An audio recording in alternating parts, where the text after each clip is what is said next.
ladies and gentlemen, welcome once again to Kenne's Talk Show. You already know what time it is. Make sure to smack up that bell and subscribe button. Share with all your friends, family members, including all your enemies. Today we will be talking about paying off debt.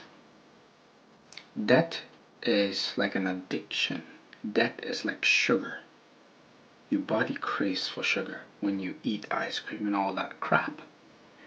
Debt is similar to that. The moment you pay off debt, you feel like you should accumulate more because you already have that, itch in you, that ache in you. I want to spend more. Debt is something that I don't even know how to put it. I don't want to say it kills, but it does kill. Debt is something that demeans our morals. Debt is, I don't know what terminology to use. But have you thought of paying off those debts? Have you thought of a method of paying off and staying off paying those debts? Have you figured out strategies to, combat this debt thing? It's a question that you need to sit down and reflect within yourself. Reflect upon yourself. Is this debt doing me good or is it doing me bad? Have you sat down and reflected and said, okay, this is it. I'm cutting off my debt. I'm moving forward. I am not going to do this anymore. This is what we'll be talking about today. Today I'll be giving you a few strategies on how to pay off those debts. It could be something you already heard, but a word of encouragement to you out there. You're doing a good job paying off those debts. You're doing a good job sticking to the plan. You're doing a good job making sure that you clear your name from the bad list, clear your name from the bad system of debt, clearing your name from this whole kerfuffle.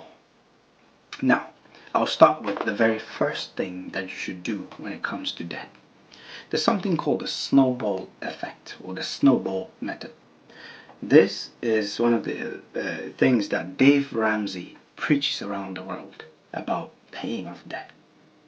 Now, the snowball method, it tells you to pay off the smallest debt all the way to the biggest. So financial advisors out there will tell you, start with the biggest and then go to the smallest. Technically, this snowball effect goes with your psychology. The moment you finish paying off one, you feel that urge to continue paying and finishing off the other ones. That is why the snowball effect is the most important way to pay off your debt, starting with the smallest debt. Say you owe 5,000, 7,000 and 10,000. 10,000 may have more interest while the 5,000 doesn't have a lot of interest. But the moment you finish off paying that $5,000, you feel like you've accomplished something. Technically, it's all psychology, like I said. When you pay the 5,000, it gives you that power to push and pay for the 7,000, which in turn gives you that more power to push and pay for the 10,000.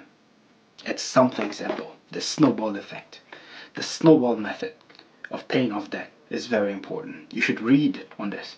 There are articles that I'll put on for you to check it out. Look at the snowball effect.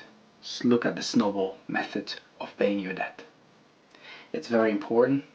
It helps your psychology. It's technically psychic. Now, the second thing that I'll talk about is negotiating for better deals.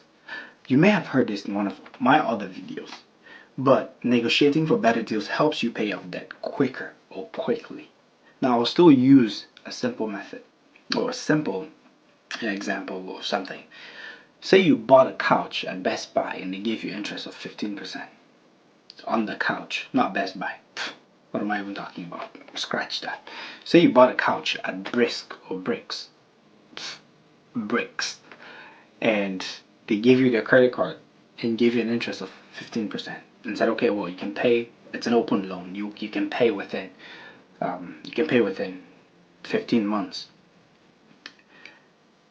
Going to the bank and grabbing cash from the bank, at a lower interest, and paying off that couch, you're eliminating that small amount of debt that you had with that.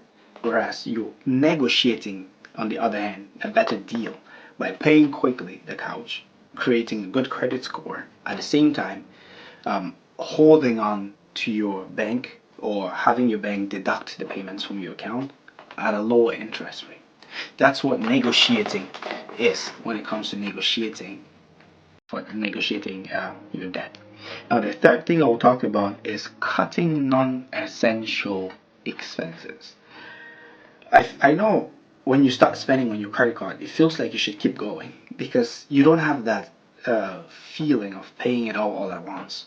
And sending money to your credit card is always very difficult because when you look at it, you feel very discouraged. And how do you kill that discouragement? How do you like break that psychology of discouragement when it comes to those credit cards? Cutting non-essential expenses. Well, if your friend is going to Panama, your friend is going to Mexico, or your friend is going to Dominican Republic, it doesn't mean you should also join them to go there. You need to get your financial books in order for you to see if you have spare change to accommodate your travel to all those destination areas and for vacationing. That's just an example for a vacation. Now, cutting non-essential expenses it's basically stopping things like going to the nightclub or eating outside. It's just all simple stuff. Cutting non-essential travels. That helps you reduce the amount of debt because you're building more debt, basically. Now, the following thing kind of piggybacks on the previous point, but it's very simple. Avoid new debt. Avoid new debt. iPhone 15 just came out a month ago. Lots of people are out there. They already owe a balance on the 14th or the 14 or the 13. Now they're going to grab the 15, increasing or incurring more debt. What is the point in that? To pay off your debt, you need to cut that. You don't have to extend, like go for a bigger plan. Paying off $100 a month on a phone, that is $1,600 on your credit card. Paying $100, I mean, it comes with a plan. I understand that, but at the same time, people do that math, but they don't understand that all these companies have a way to suck you in and make you pay them more money. So what I'm in turn saying is this: avoid adding on new debt into the previous debt that you already have. Stick to one thing. Try to stick to one thing. It's not easy because we live in a world of competition. We live in a world where a lot of people just feel like, okay, well, let me just do this because my friend did that.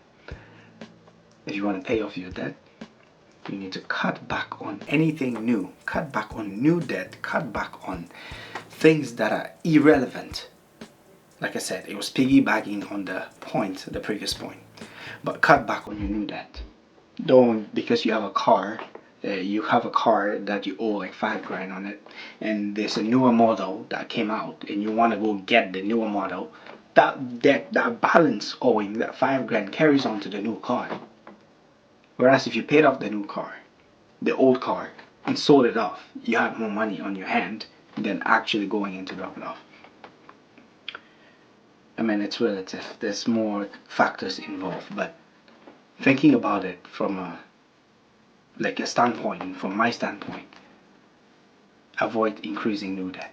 Now, the last point I'll talk about is something very important, and the other videos that will follow will kind of like piggyback on this point. Increase your source of income. What is your source of income? You only have one source of income. Now, technically, every man or woman out there should have two sources of income, or minimum two sources of income. Now, by increasing your source of income, you're basically reducing your time that you're spending on, for example, shopping, or the time that you're spending, for example, going to the movies and all that stuff. The busier you are, the less you spend.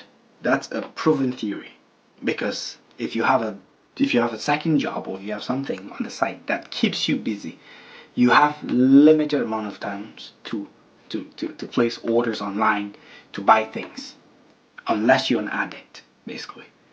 But cutting off that addiction is the most important thing. Have a second job that helps you pay off the debt. You can use that second job as a debt accelerator, a debt payment accelerator. And that, my friend, helps you pay off your debt. Now, if you find this video very insightful, please make sure to share with your friends. If you know anyone who is struggling with paying debts, have them reach out in the comment section. I can talk to them. I have no problem discussing with anyone. I'm no financial advisor, but I can tell you what works for me. All the things I mentioned here tonight are things that work in my favor when it comes to paying off debt. I hope it helps you out there. Make sure to share with your friends, family members. Smack up the subscribe button if you haven't subscribed. There's more content that will be coming up. If you love everything we've done today, leave a comment and tell us how we did. Ladies and gentlemen, thank you for watching. I'll see you in the next one.